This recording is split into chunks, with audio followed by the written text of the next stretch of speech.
Hello everyone, welcome to my channel. देखिए आज start करने वाले हैं एक्सरसाइज जो 5.2 हमारी कंटिन्यू चल रही थी। 10 क्वेश्चन तक मैंने आपको करवा दी थी अच्छे से।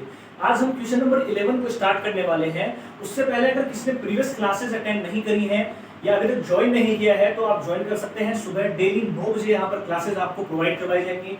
टेलीग्राम ग्रुप भी आप ज्वाइन कर सकते हैं, वहां आपके सभी डाउट सोल्व किए जाएंगे और प्रीवियस क्लासेस की लिंक आपको वीडियो के डिस्क्रिप्शन में मिल जाएगी या फिर प्रीवियस क्लास की आई बटन पर भी मिल जाएगी, वहां से देख सकते हैं। तो क्वेश्चन नंबर 11 से आज हम स्टार्ट करने वाले हैं।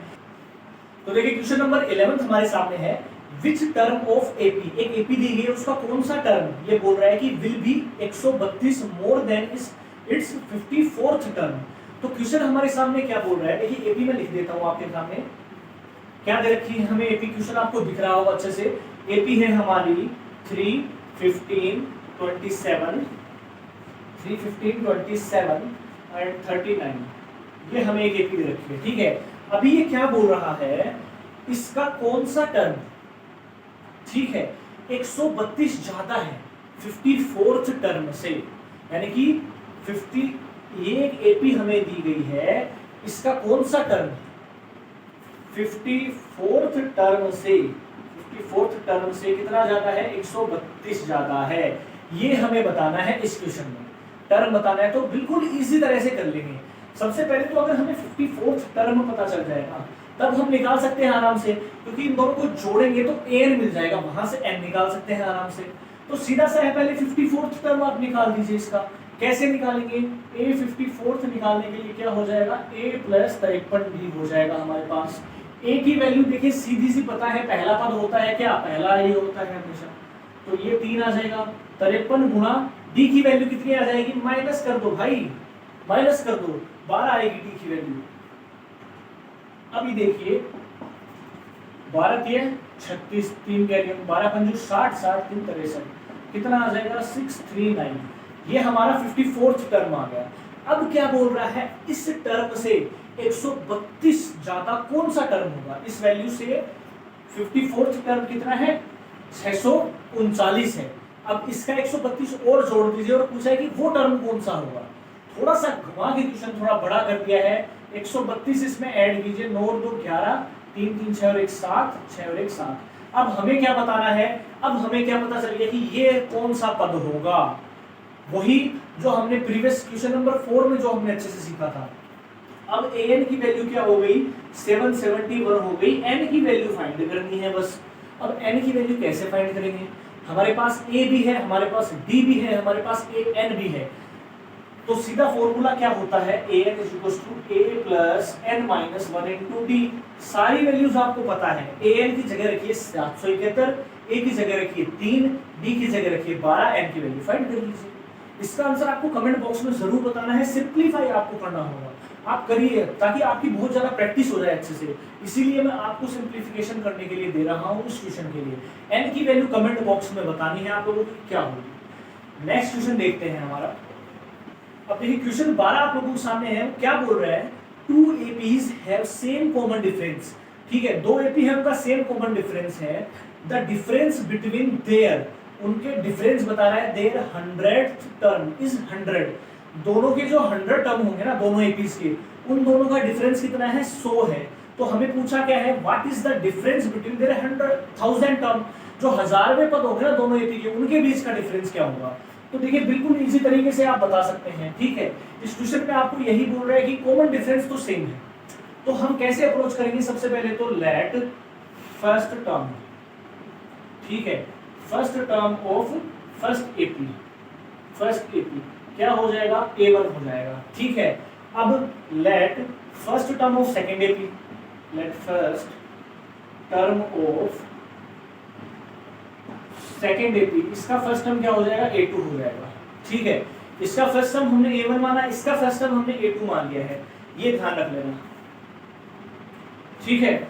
हो गया हमारा। कॉमन डिफरेंस जो होगा ना, कॉमन डिफरेंस कितना है, D है। क्या बोल रहा है, कॉमन डिफरेंस सेम है। अब देखिए अब क्या बोल रहा है, क्वेश्चन को ध्यान से समझिए। जो दोनों के 100वें पद होंगे ना, इस एपी का भी 100वां पद और इस एपी का भी 100वां पद, उनके बीच का डिफरेंस 100 दे रखा है हमें। तो देखिए 100वां पद क्या होगा इस एपी के लिए, ठीक है, 100th term of first AP, ठीक है। फर्स्ट एपी का 100वां पद क्या होगा, A1 प्लस 1991D। अब A1 क्यों लिया, A क्यों नहीं लिया? भाई हमने इसका जो पहला पद है वो A1 माना था, क्योंकि 2 एपी का केस दिया हुआ है, ठीक है। तो A1 प्लस 1991D, इसमें 1 क्यों नहीं लिया है, कॉमन डिफरेंस सेम है, दोनों के लिए D होगा, ये पता चल गया। अब देखिए 100 टर्म निकाल लिया आप ऑफ सेकेंड एपी, ठीक है। अब सेकेंड एपी का 100 टर्म निकालेंगे तो A2 प्लस 1991D दिया हुआ है, ठीक है। अब क्या बोल रहा है, इन दोनों का डिफरेंस दिया हुआ है 100, डिफरेंस करिए आप, तो A1 plus 1991D minus A2 plus 99D is equals to 100 हमें दिया हुआ है। अब देखिए इसको जब हम ब्रैकेट को ओपन करेंगे तो ये माइनस हो जाएगा, तो इससे तो ये कैंसिल हो जाएगा, बचेगा क्या, A1 माइनस A2 बराबर 100 बचेगा। ये हमारे पास एक इक्वेशन आ गई है, इसको आपको ध्यान से रखना है, क्योंकि यही आप क्वेश्चन में आपके काम आने वाली है, यही आपका सॉल्यूशन लेके आएगी। अब पूछा क्या है क्वेश्चन में, ये तो हमसे इतना ही था कि हमें दिया क्या हुआ है, इससे हमने ये निकाल लिया है, इस कंक्लूजन पर हम पहुंचे हैं, जो दिया हुआ है उससे फाइंड क्या करना है, 100वें पद का हमें डिफरेंस दिया हुआ था, 1000वें पद का डिफरेंस फाइंड करना है। अब दोनों के 1000 टर्म कौन सा होगा, ठीक है, ये ध्यान दीजिएगा। अब ध्यान से देखिएगा, तो पहली एपी का जो 1000वां टर्म होगा ना, वो क्या होगा, A1 प्लस 999D, ये हो जाएगा। दूसरी एपी का क्या होगा, दूसरी एपी का होगा A2 प्लस 999D। अब इनका डिफरेंस कर दो और बराबर में क्या आएगा वही तो बताना है, तो A1 plus 999D minus A2 plus 999D बराबर हमें बताना है क्या आएगा।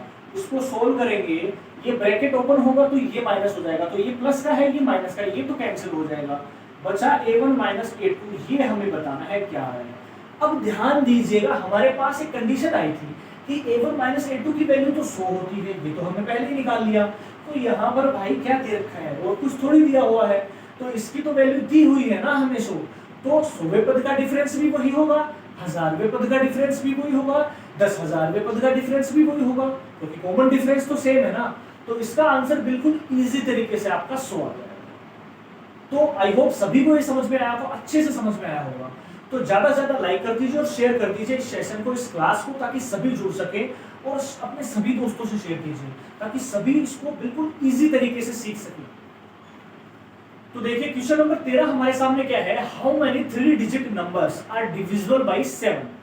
तो कितने 3 जो डिजिट होती है ना, उसके कितने नंबर होंगे जो 7 से हमारे पूरा भाग जाते होंगे, ये हमें बताना है इस क्वेश्चन में। इसको अरिथमेटिक प्रोग्रेशन से ही हमें सोल्व करना है। तो देखिए कैसे अप्रोच करेंगे।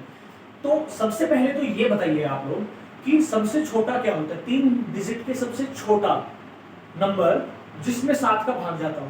तो 3 डिजिट का सबसे पहले तो सबसे छोटा नंबर ले लो, भाग जाने की छोड़ो, सबसे छोटा नंबर ले लो, क्या होगा 100, ठीक है। सबसे छोटा 3 डिजिट का 100 ही होता है, उससे छोटा नहीं होता है। सबसे बड़ा क्या होता है 3 डिजिट का, सबसे बड़ा होता है 9999, ठीक है। ये दो हमारे पास आ गया। अब देखिए इसमें 7 का भाग दीजिए, क्या बोल रहा है 7 से डिवाइड कौन सा होगा, हम पता कैसे करेंगे डायरेक्ट कौन सी संख्या पहली होगी, हम भाग दे के देख लेते हैं, ठीक है। 7 में डिवाइड किया तो कितनी बार जाएगा, 7 एकम 7, 3 बचा, ठीक है। 7 चौके 28, 2 बचा। अब देखिए 2 हमारे पास ये कैरी ऑन बच गया। अब देखिए इसमें कितना जोड़ दें, ये 7 से कंप्लीट डिवाइड हो जाए। तो अगर 2 में हम 5 और ऐड कर देंगे ना, 5 और ऐड कर देंगे तो 7 बच जाएगा और ये कंप्लीट डिवाइड हो जाएगा। तो देखिए पहली संख्या तो कंप्लीट में 100 जोड़ 5 जोड़ दीजिए आप 100 में, तो 105 आएगा पहला। इससे छोटी कोई भी 3 डिजिट की संख्या नहीं है जिसमें 7 का जाता हो, पहली 105 आएगी। अब आपको पता चल जाएगा कि 7 का डिफरेंस करना है 112, 119, ऐसे ही ये भी बन जाएगी। लेकिन लास्ट कहां तक जाएगी, अब 999 में भी आप भाग दीजिए, 999 में भाग दीजिए, कितना आएगा 7 एकम 7, 2 बचा, ठीक है। 7 एकम 7 हो गया, 2 बचा, 7 चौका 28, 1 बचा, 7 दूनी 14, 7 दूनी 14, कितना ज्यादा आ रहा है 5, कितना ज्यादा आ रहा है 5 ज्यादा, 5 हमारे पास रिमाइंडर बचा है। अब देखिए हम क्या करेंगे, 5 ज्यादा आ रहा है। अब देखिए इसमें 2 तो ऐड नहीं कर सकते हैं हम क्योंकि अगर इसमें 2 ऐड करेंगे ना तो ये तो 1000 से 3 डिजिट से ज्यादा चली जाएगी, ये 4 डिजिट की नंबर हो जाएगा, तो वो हम नहीं कर सकते। तो 5 आप माइनस कर दीजिए इसमें, 3 डिजिट का नंबर ही रहेगा। 5 माइनस करेंगे तो कितना बचेगा हमारे पास, इतना बचेगा। तो देखिए ये हमारे पास एक एपी बन गई है। अब आप बता सकते हो कि कितने टर्म हो गए इस एपी में। क्यों बता सकते हो, फर्स्ट टर्म दे दिया, डिफरेंस दे दिया, डिफरेंस तो वही होगा ना, 7 ही होना है डिफरेंस, क्योंकि 7 से डिविजिबल चाहिए नंबर, ठीक है। लास्ट टर्म दे दिया, मतलब देखिए ए की वैल्यू है 105, बी की वैल्यू है 7, एन की वैल्यू दे रखी है 994, एन की वैल्यू फाइंड करनी है। तो बिल्कुल इजी बन गया आप लोगों के लिए क्वेश्चन। क्यों, कौन सा फॉर्मूला यहाँ पर अप्लाई होगा, यहाँ अप्लाई होगा nth टर्म वाला a plus n minus 1 d वाला अप्लाई होगा यहाँ पर। इसकी वैल्यू दी है, इसकी वैल्यू दी गई है, इसकी वैल्यू दी गई है, भाई वैल्यू पुट करके n की वैल्यू तो फाइंड करना है आप लोगों को। तो बिल्कुल इजी से तरीके से कर सकते हैं। कमेंट बॉक्स में इसका आंसर जरूर बताना है।